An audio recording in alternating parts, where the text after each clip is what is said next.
Can you imagine this? The first time humans landed on the moon, they did not arrive in a steel battleship.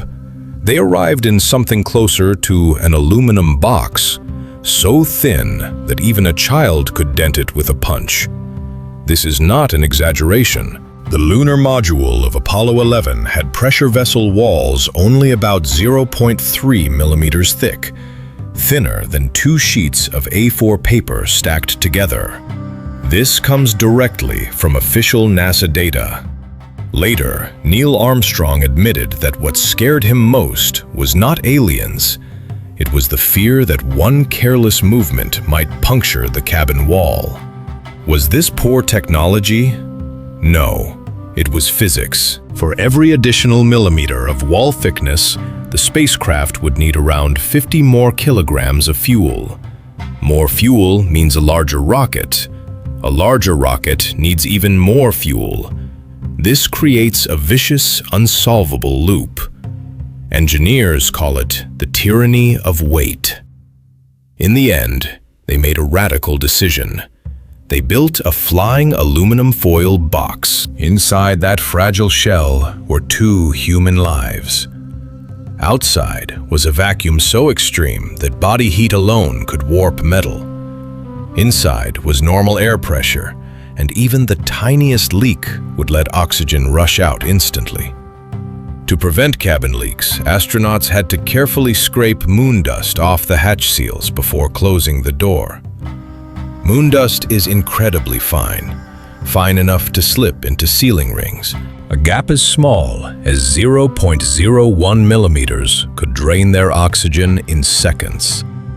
And then there was the engine. The lunar module's ascent engine could be ignited only once. No backup, no restart. It could not even be fully tested on Earth because Earth cannot simulate lunar gravity and vacuum. It was the definition of a press once and fate decides engine. On July 21, 1969, that engine carried Armstrong and Buzz Aldrin off the moon. But just before landing, alarms suddenly erupted. The onboard computer was overloaded. Mission Control panicked. Armstrong stayed calm. They knew the computer was designed to discard non-essential tasks and keep only survival-critical functions. In that moment, humanity entrusted its future to a computer with less processing power than a modern smartwatch. Fuel dropped to 30 seconds remaining, and they still had not found a safe landing site. Armstrong took manual control, flying sideways to avoid a field of craters. When the landing probe finally touched the moon, they had less than 5 seconds of fuel left. 600 million people around the world forgot how to breathe. But the most heart-stopping moment came later. After returning from the moon's surface, Aldrin turned inside the cabin. Click. The ignition switch snapped off. This was not just any switch. It was the only way to start the ascent engine. Without it, they would be stranded on the moon forever. The US President's condolence speech was already written and sitting in a drawer at the White House. The cabin was tiny. There were no spare parts, not even a screwdriver. Every gram of weight had already been stripped away. Then Aldrin remembered something. In his pocket was a pen. Carefully, he inserted the pen tip into the broken switch socket and pressed. The indicator light came on. The circuit closed.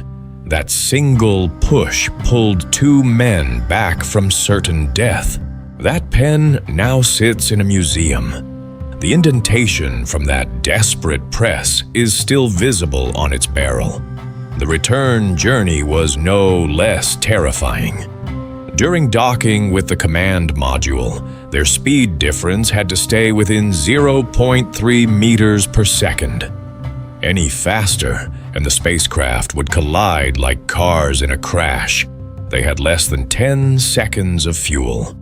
One failure meant no second chance. Then, click. The latch closed. In orbit, 3 astronauts embraced. None of them knew how many times they had narrowly escaped death. Even before re-entry, danger struck again. The service module failed to separate cleanly. Debris flew around the command module. If even one fragment had struck the capsule, the crew would lose consciousness in seconds and die shortly after. But every piece missed. That day, every nightmare stopped at almost. Today, the descent stage of Apollo 11 still stands on the moon. The American flag has faded white under ultraviolet radiation. Footprints will remain there for millions of years. Tools, mirrors, even discarded bags still lie exactly where they were left. Silent witnesses to humanity's first step beyond Earth. That paper-thin lunar module tells us one truth. Greatness is not born from strength. It is born from choosing to move forward while standing on the edge of fragility. A 0.3 millimeter wall, a one-time engine, seconds of fuel, and yet it carried the bravest step humanity has ever taken.